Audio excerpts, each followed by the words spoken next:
I would say that I'm honored and humbled to receive this wonderful recognition, but what I really am is blown away. It's not often that anyone is awarded such a prestigious recognition for just doing what you love. So, distinguished honorees, President Mrs. Thrasher, President Emeritus D'Alembert and Patsy Palmer, President Atwell, and the Alumni Association team, Circle of Gold nominators and selection committee, friends and fellow Seminoles, wow. Many, many thanks. In high school, I was unsure I would get to any college, as I was the first in my family to ever go to college. But I was never unsure about where I wanted to go, and that is FSU. Growing up in Jacksonville, there was a lot of orange and blue around. I really hate orange.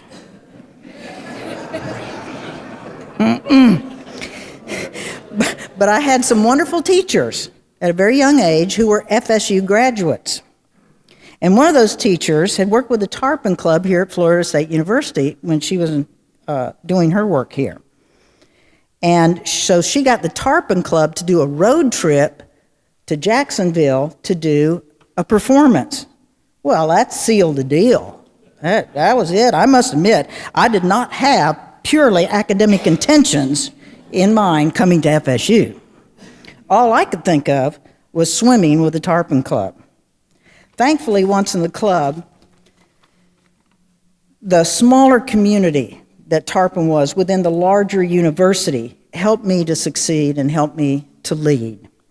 Tarpon became my college life and later influenced my career choices and definitely solidified my love for all things Florida State. As an undergrad, swimming and being waterlogged most of the time, and probably very over-chlorinated too, I kept trying to figure out how I could do Tarpon all my life. My professors in physical education were top-notch: Pete Everett, Ken Miller, Don Laux, Bob Singer, and Dr. Jan Wells.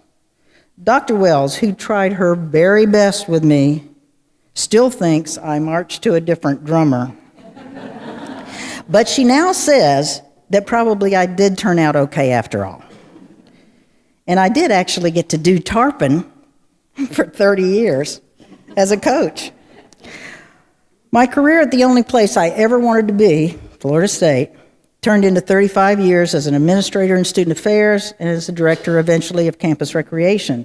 Talk about fun. Seriously, I was delighted to have the one job in student affairs where you could have all of the fun and none of the headaches. Selling fun, fitness, and intramurals to students was almost more fun than Tarpon. What a great career it was.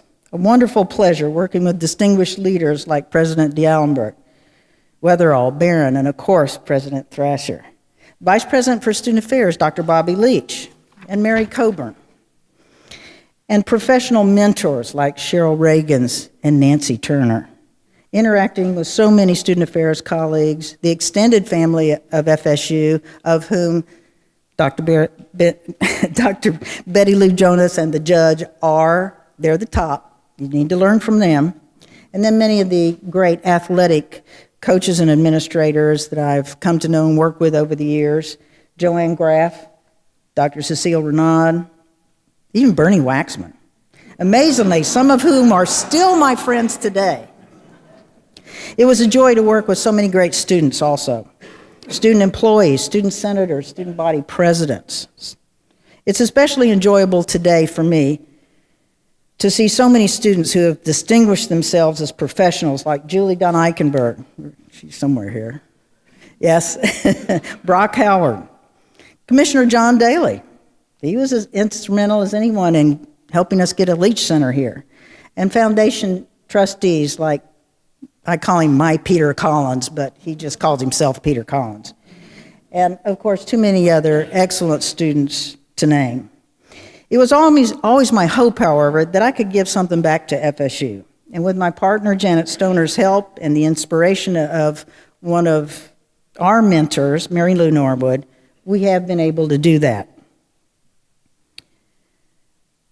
Mary Lou, if President D'Alembert hadn't supported Mary Lou's idea, which was kind of crackpot at the time, to preserve the history of FSU and her predecessor institutions, and if Mary Lou and others of her generation, like Louis Marks and Shirley Tellender, Jan Wells and Mark Hill, hadn't told us so many wonderful stories of FSCW and Tallahassee, there wouldn't be a Heritage Protocol program today. There would be no Norwood Reading Room at Strozier and no FSU Museum in Dodd Hall. So thank you, Sandy and Patsy, for caving in to Mary Lou and her perseverance and actual browbeating.